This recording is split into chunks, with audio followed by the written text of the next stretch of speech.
Good morning. Today we're going to look at some of the components of the head. And remember, the head is the topmost component of the stack. It's what you see if you were to open the lid of a player piano. You would see the components on the head. And remember, the other significant part of the player piano is in the bottom of the piano called the pump. So today let's kind of look at the head. And let me tell you right off the bat, what you are fixing to see, it may not be indicative of what you have. There were, over 15 significant makers of player actions in the heyday of player pianos. So it's very difficult to find. I mean, there were no two actions identical. They each had their own nuances and their own designs and everything. So this particular one is a standard. Standard made only the player action, right? They did not make the piano. They made only the player action. The second one, simplex, the second most common is simplex. They made only the player action. The third, Amphion. Amphion made only the player action. The fourth, probably H.C. Bay. They made only the player action. So, but there were several others. Aeolian, there was Kimball. Kimball made pianos also. Baldwin, they made their own pianos. What else? The Schultz, the Gulbranson, and they're all different, but they're basically laid out the same way. The components just look different. So don't fret if I show you this and you say, well, that's not how mine works. I'm already in trouble. No, don't worry about it. Get those books. Reblitz, Player Piano Servicing and Rebuilding. And then his other book, Piano Tuning, Servicing and Rebuilding. Get those books and they will help you so much. But let's go ahead. I'm going to put this in the stand. And we're going to look at the components. Let's look at the spool box right away. You'll notice there are two spindles. This one is spring-loaded on this side, pushes constantly against this other spindle. Then the one in the bottom, this is called the take-up spool. And the take-up spool is, well, you say permanently. It's never really meant to be removed, but it can be removed. But most of the time it's made so that it's pretty permanent. Down below that, you'll see the tempo indicator with its pointer. Oftentimes, you will have in the spool box, usually over on the left-hand side, what's called a transposing lever.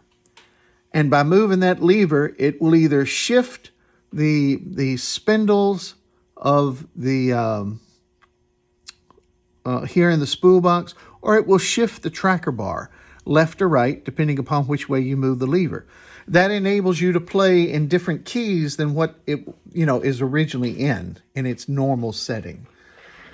So let's go over here. This is a pneumatic tracker. Now, why have a pneumatic tracker, or any tracker as a matter of fact? And this is its associated valve box. Why have these? Well, because the music roll coming off this top set of spindles is not going to come off perfectly the whole time. The paper being all rolled up, the paper is going to have a tendency sometimes to wander a little bit right or left. Now, to do so would move those perforations in the music roll out of alignment with the holes, and it would start sounding very strange. It would suddenly change keys and then go back. Suddenly change keys, go back. Or it might get halfway and start playing all sorts of crazy music. So you need something to keep the music roll centered. And that's what a tracking mechanism does. There are pneumatic tracker mechanisms like this standard has. And then there are what are called mechanical tracker mechanisms. And in the Reblitz book, it will be just so well explained that there won't be any confusion. All right, look over here. Attached to the side of the spool box, to the right of it usually, is the transmission. And the transmission converts this movement of the ladder chain.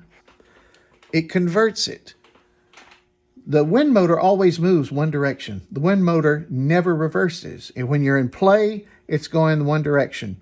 When you go into rewind, it's still going that same direction. It is the job of the transmission to transmit that power either to the top spindles or to the bottom spindle. Okay? And then over here is the wind motor. The wind motor can have 5 individual pneumatics on it, like this one does.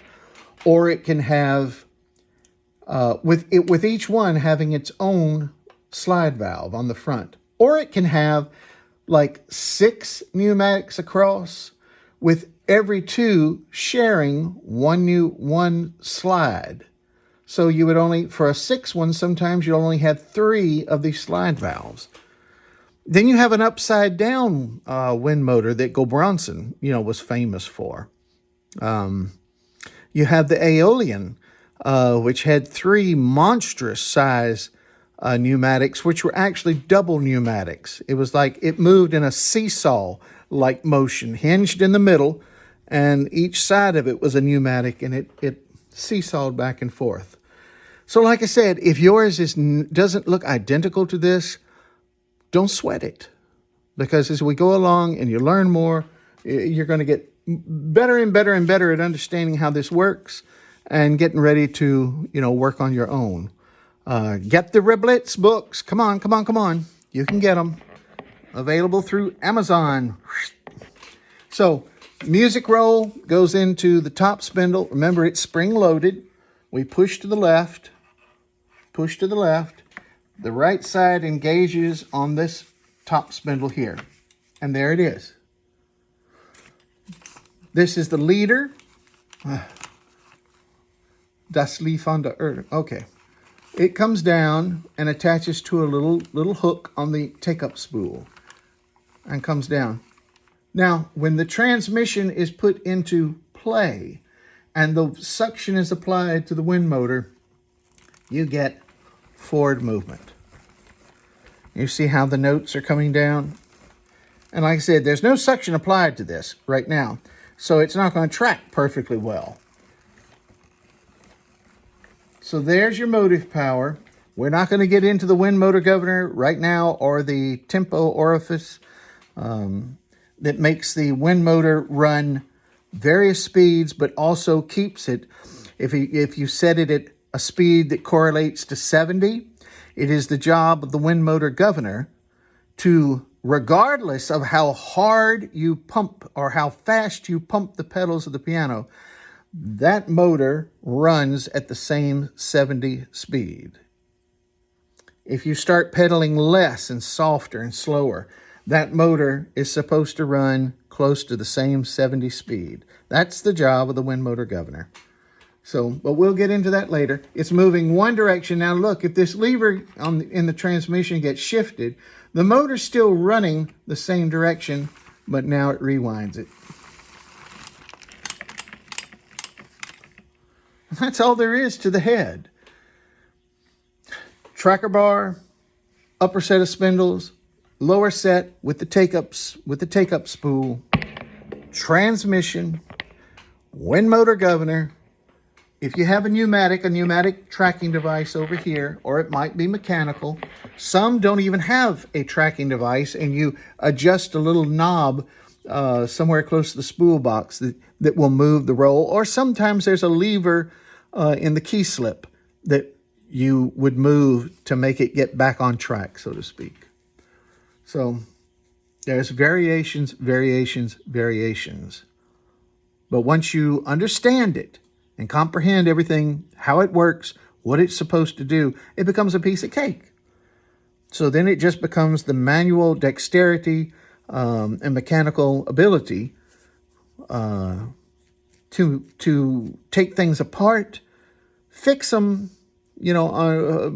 fix them in as much of a professional way as possible, so the longevity will be there with good materials, and then put it back together, do all the adjustments, test it, and it will run just fine.